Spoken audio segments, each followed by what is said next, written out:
किसी व्यक्ति को जिसका समाज में कोई प्रतिष्ठा हो, कोई पद हो, उसके चरित्र को मार दीजिए। इससे अच्छा होता है कि उसको जान से मार दो। और जिन-जिन लोगों ने मैं पूर्ण विश्वास के साथ कह रहा हूँ, जिन-जिन लोगों ने ये षड्यंत्र किया है और या षड्यंत्र में शामिल थे, इनका सर्वनाश होगा। बीजेपी के पूर्व सांसद ब्रजभूषण शरण सिंह, जो किसी न किसी वजह से चर्चाओं में रहते हैं। अपनी राजनीति से तो उन्होंने सुर्खियां बटोरी ही, लेकिन देश भर में ज्यादा चर्चाओं में वो तब आए जब महिला पहलवानों ने उन पर यौन शोषण के आरोप लगाए। एक वक्त था जब उनकी मुश्किलें बढ़ती जा रही थी, लेकिन वो पचते चले गए। वहीं अब एक बार फिर ब्रजभूषण ने यौन शोषण पर लगे आरोपों पर एक बड़ा बयान दिया है। जी हां, बीजेपी के पूर्व सांसद ब्रजभूषण शरण सिंह ने खुद पर लगे यौन शोषण के आरोपों को लेकर एक बड़ा बयान दिया है। इसके अलावा उन्होंने मनुस्मृति के मुद्दे पर भी लोकसभा में नेता प्रतिपक्ष राहुल गांधी को घेरते हुए प्रतिक्रिया दी है। उन्होंने कहा कि कोई ऐसा व्यक्ति जिसकी समाज में प्रतिष्ठा हो, किसी पद पर हो, उसके चरित्र को मार दिया जाए, इससे अच्छा है कि उसको जान से मार दो। ब्रजभूषण शरण सिंह ने कहा कि मैं पूरे विश्वास के साथ कह रहा हूं कि जिन जिन लोगों ने ये षड्यंत्र किया है, ये साजिश में शामिल थे, सबका सर्वनाश होगा। उन्होंने कहा कि इससे अच्छा होता कि मुझे गोली मार देते। जिस तरीके से गला फाड़ फाड़ कर चिल्लाए हैं, अगर मैं गिनाने लगूंगा तो 20 नाम हैं जो अब तक प्रभावित हो चुके हैं। बीजेपी नेता ने दावा किया कि मेरे पास सूची है, उनका नुकसान प्रकृति करेगी, ईश्वर करेगा, मुझे पूरा विश्वास है। जरा आप भी सुनिए कि ब्रजभूषण ने क्या कुछ कहा है।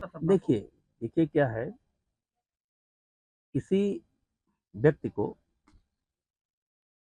जिसका समाज में कोई प्रतिष्ठा हो, कोई पद हो, उसके चरित्र को मार दीजिए।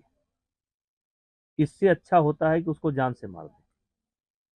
और जिन-जिन लोगों ने मैं पूर्ण विश्वास के साथ कह रहा हूँ, जिन-जिन लोगों ने ये षड्यंत्र किया है और या षड्यंत्र में शामिल थे, इनका सर्वनाश होगा। क्योंकि इससे अच्छा ये गोली मार देते।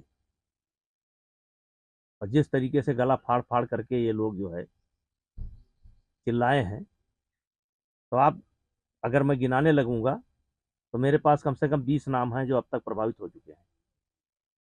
20 नाम मेरे पास हैं। मेरे पास सूची है कि कौन-कौन प्रभावित हो चुका है। तो जो-जो लोग थे, उनका नुकसान होगा। प्रकृति करेगा, ईश्वर करेगा, मुझे ईश्वर पर विश्वास है। राहुल गांधी ने एक बार फिर मनुस्मृति को लेकर सवाल, इससे पहले भी उन्होंने राम को काल्पनिक कहा था। राम देखिए, देश काल की जो परिस्थितियां होती हैं, उसी परिस्थितियों के आधार पर कुछ स्मृतियां हैं।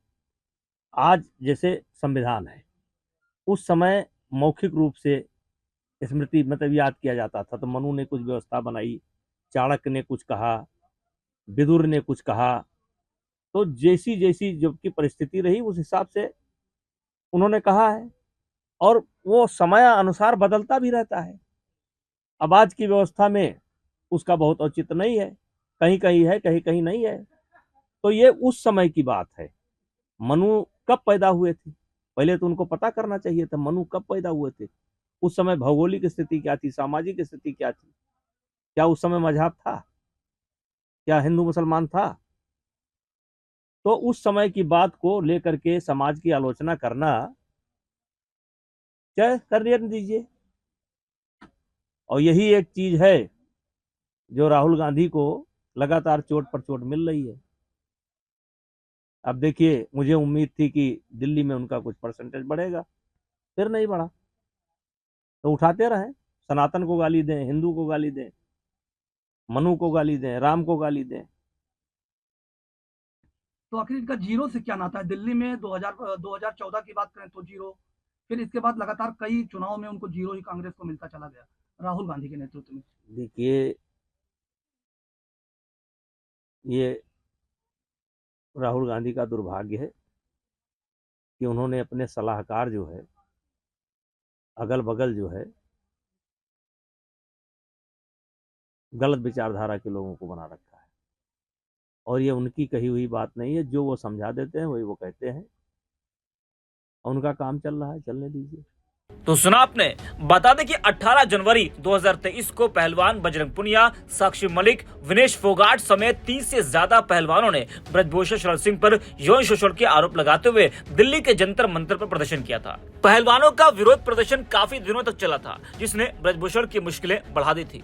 लेकिन बीजेपी के वो कद्दावर नेता हैं, कई बार सांसद रह चुके हैं, इसलिए कहीं न कहीं सत्ता पक्ष भी उनको बचाने में लगा रहा।